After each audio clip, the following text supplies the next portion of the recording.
교통사고로 인해 손목골절, 즉 요골골절의 진단을 받으신 환자분이 계셨습니다.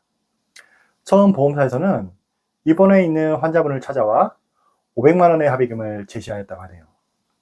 그런데 이 사건의 환자분께서는 제가 손해사정을 진행한 이후 1,800만 원의 보험금을 지급받으셨습니다. 왜 이런 차이가 발생했을까요? 안녕하세요. 핵심만 정확하게 설명드리는 손해사정사 김상겸입니다.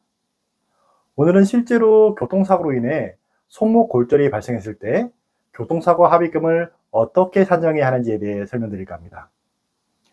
먼저 교통사고가 발생하게 되면 보험사에서는 피해자에게 조기 합의를 제한하는 경우가 많습니다.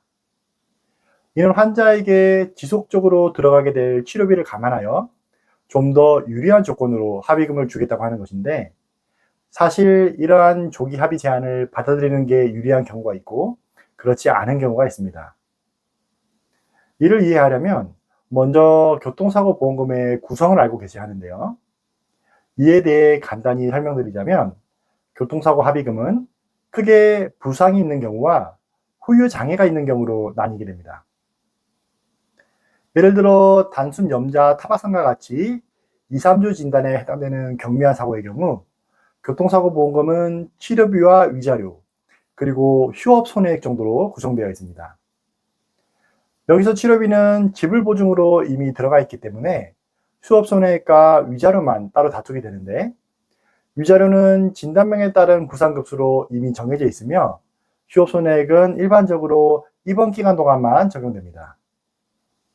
사실 휴업 손해액에 대해서는 알아야 할 부분들이 더 많은데 이건 다른 영상을 통해서 집중적으로 한번 다뤄보겠습니다. 일반적으로 경미한 사고의 경우 보험사에서는 앞으로 환자가 지속적으로 치료를 받으면서 지불 보증으로 들어가게 될 금액을 미리 향후 치료비라는 개념으로 당겨서 산정해 주겠다며 조기 합의를 제한하는 것이죠.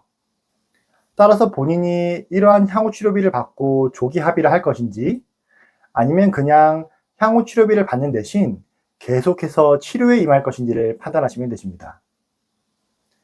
이번 환자분의 경우에도 보험사에서 미리 핀 제거 비용 등을 당겨서 주겠다며 500만 원을 제한한 것인데, 문제가 되는 부분은 손목 골절과 같은 부상이 큰 경우에는 후유 장애에 따라 보험금이 완전히 달라진다는 점입니다. 그래서 손목 골절과 같은 사고에서는 처음 제시되는 합의금이 최종 금액이 아닌 경우가 많습니다.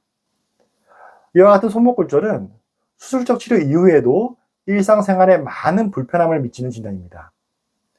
예를 들어 지속적인 통증이나 열감이 발생하거나 근력이 떨어질 수가 있으며, 또는 손목 관절이 굳어서 관절의 운동 범위에 제한이 생기는 경우가 있습니다. 이러한 증상이 영구적이 아닐지라도 향후 일정 기간 동안은 환자에게 후유증이 지속될 수 있기 때문에 이러한 부분을 피해자의 요골골절 손해액으로 산정할 수 있어야 합니다. 이를 보험용어로는 상실 수익액이라고 하는데요. 상실 수익액은 피해자가 후유장애가 남게 되었다는 사실을 입증해야 보험사에서 검토하는 항목이기 때문에 그 입증 여부에 따라 보험금의 차이가 매우 커지게 됩니다. 일반적으로 인대 파열로 수술적 치료를 받은 경우나 엑스레이상 명확하게 골절의 모습이 확인될 정도라면 이러한 후유장애에 대한 부분을 꼭 검토해 보셔야 합니다. 이번 환자분 역시 요골골절로 인해 지속적인 통증과 관절 강직이 발생하여 일상생활 및 업무 활동에 많은 불편함을 느끼셨습니다. 따라서 저는 이러한 부분을 입증하기 위해 환자의 주치의에게 어떠한 방식의 평가가 필요한지, 또 어떠한 내용들을 주로 검토해 줘야 하는지 잘 정리하여 요청드렸고, 그 결과 환자의 손목골절에 대한 노동력 상실을 객관적으로 입증할 수 있는 후유장애 진단서를 발급받을 수 있었습니다. 이를 토대로 이후 환자의 위자료를 재산정하고 상실 수익액을 추가로 적용한 결과 최종적으로 1,800만 원을 피해자께서 지급받으실 수 있었던 거죠.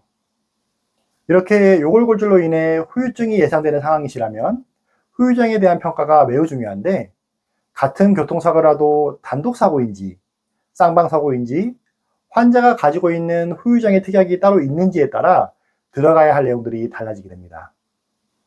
이 부분에 대해서는 제가 지난번 이 영상을 통해서 자세히 설명드렸으니 한번 참고해 보시기 바랍니다. 물론 보험사에서는 환자가 후유장애 진단서를 제출하였다고 하여 이걸 그대로 인정하는 경우는 거의 없습니다. 때문에 이후에도 각각의 상황에 맞게 추가적인 입증들을 지속해야 하는데, 교통사고 합의금은 이렇게 객관적인 손해액의 입증 싸움이기 때문에 사고 초기부터 올바른 방향을 잡아가는 것이 중요합니다. 이와 관련된 추가적인 정보나 관련 사례는 제가 운영하는 블로그에서 교통사고를 검색해도 다양한 내용을 살펴보실 수 있으니 여기 더보기란과 고정 댓글도 한번 참고해 보시기 바랍니다. 그럼 다음 영상으로 뵙겠습니다. 감사합니다.